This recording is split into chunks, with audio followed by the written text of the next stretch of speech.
వరి ధాన్యం కొనుగోలుపై తెలంగాణ రాష్ట్ర ప్రభుత్వ whip Aleru MLA Beerla Ailayya review సమావేశం జరిపింది. వరి ధాన్యం కొనుగోలుపై సంబంధిత అధికారులతో ఆలేరు క్యాంపు కార్యాలయంలో రివ్యూ సమావేశం నిర్వహించారు.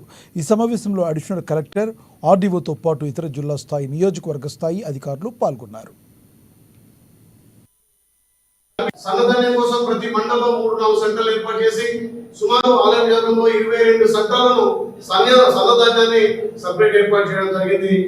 రైతులు దీన్ని సద్వినియోగం చేసుకోవాలి.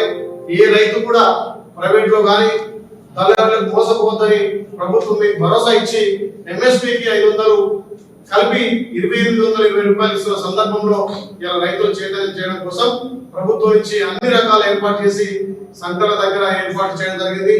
దానికి తోడు గన్ని బ్యాగులు కూడా గతంలో ఇబ్బందిగా ఉండకుండా ఇప్పుడు అందరికి గన్ని బ్యాగులు అందుబాటులో ఉండగా ఇప్పటికే 30 లక్షల గన్ని బ్యాగులు కూడా అందుబాటులో వచ్చి 180 లారీలతోటి ట్రాన్స్పోర్ట్ కూడా చేసి ఎక్కడికక్కడ పకడ్బందీగా రైతుల ధాన్యం సేకరించాలని ఇలా ప్రభుత్వం నిర్ణయంతో ఉంది. కాబట్టి గత సంవత్సరంలో 53,300